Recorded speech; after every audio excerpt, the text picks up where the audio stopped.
nome do Pai, do Filho e do Espírito Santo. Amém. Amados irmãos e irmãs, é com muita alegria que nós estamos aqui para juntos estudar e meditar a primeira leitura que a Igreja nos apresenta para esta quarta-feira, do tempo do Natal, depois da Epifania do Senhor. E o texto de hoje se encontra lá na primeira carta de São João, capítulo 4, versículos de 11 até o 18, que nos diz assim: Caríssimos, se Deus nos amou assim, nós também devemos amar-nos uns aos outros. Ninguém jamais viu a Deus. Se nos amamos uns aos outros, Deus permanece conosco, e seu amor é plenamente realizado entre nós. A prova de que permanecemos com Ele e Ele conosco é que Ele nos deu o seu Espírito. E nós vimos e damos testemunho que o Pai enviou seu Filho como Salvador do mundo.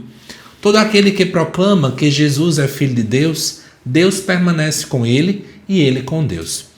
E nós conhecemos o amor que Deus tem para conosco e acreditamos nele. Deus é amor.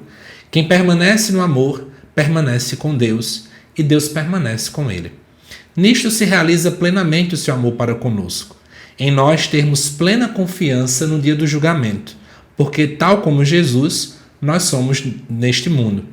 No amor não há temor, ao contrário. O perfeito amor lança fora todo o temor, pois o temor implica castigo, e aquele que teme não chegou à perfeição do amor. Amados irmãos e irmãs, dentro desse texto que nos é apresentado hoje, eu quero fazer alguns comentários aqui com vocês para que a gente aprofunde, exatamente o que é colocado aqui na leitura. Primeira coisa, lá no versículo 12, vai nos dizer assim: ninguém jamais viu a Deus. Para quem não sabe, isso é uma expressão muito tradicional dentro do judaísmo. Você, por exemplo, vai encontrar ela lá em Êxodo, capítulo 33, versículo 20. Justamente diante desta realidade que o povo do Antigo Testamento já tinha, de que ao ver uma divindade, ao ter uma experiência muito forte com a divindade, a nossa natureza humana não aguentaria. Então o que ia acontecer? Praticamente a gente ia morrer.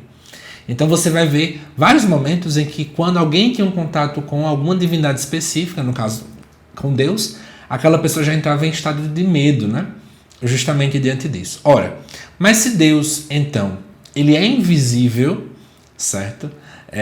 Ninguém viu a Deus, e Deus também é puro espírito, o próprio catecismo da Igreja Católica vai apontar sobre isso pra gente. Então você pode se perguntar, e como é que ele torna-se visível? E aí é meio que essa leitura dá uma resposta pra gente, O amor se torna visível na comunidade. Quando nós amamos os nossos irmãos, na nossa família, nas nossas relações, no nosso trabalho, nosso emprego, na igreja, qualquer lugar, é nessa hora que Deus torna-se então visível. Mas ao mesmo tempo, uma palavra que aparece muito aqui pra gente é a ideia de permanência, E aí eu acho que é interessante, a gente precisa entender o seguinte, Essa união, esse amor que nós somos chamados a ter, ele precisa ter essa característica de permanência, ou seja, ele é um amor contínuo, ele é um amor profundo e ele é um amor constante. Então, ele não tem alterações. É preciso pedir muito a Deus essa graça, sabe, gente? Porque todos nós somos levados, muitas vezes, a termos oscilações diante do amor. Porque alguém me magoa, porque eu posso me cansar, porque eu posso me decepcionar. Todos nós corremos esse risco. Mas Deus nos convida a ter uma permanência no amor, ou seja, amar aquela pessoa sem ter condições, que é o amor incondicional. Eu amo porque Deus me ensinou a amar. Eu amo aquela pessoa não porque ela merece meu amor. O amor não vem diante de um merecimento. Mas eu amo o outro porque Deus me ensinou a amar e porque Deus me amou primeiro. Essa é a grande realidade. E além disso aqui também é interessante, a gente, já falei com vocês sobre alguns dias aqui, sobre essa temática, que dentro da comunidade joanina, a qual essa carta foi então endereçada, algumas tensões estavam sendo vivenciadas, porque existiam grupos que se diziam extremamente espirituais, mas que não exercitavam, no quesito prático, o amor. Então o autor da carta quer exatamente puxar a orelha em relação a isso. E além disso aqui também tem a expressão famosíssima dentro da primeira carta de João, que Deus é amor. O fato de Deus ser amor é muito mais para dizer que Deus é alguém que ama. Mas aqui está uma questão ontológica. E o que é que significa ontologia? Ontologia se refere à essência de Deus.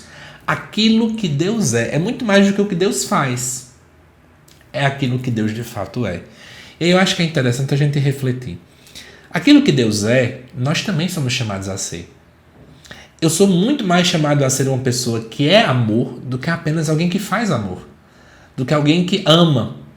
Porque no final das contas, se eu apenas sou um fazedor, né?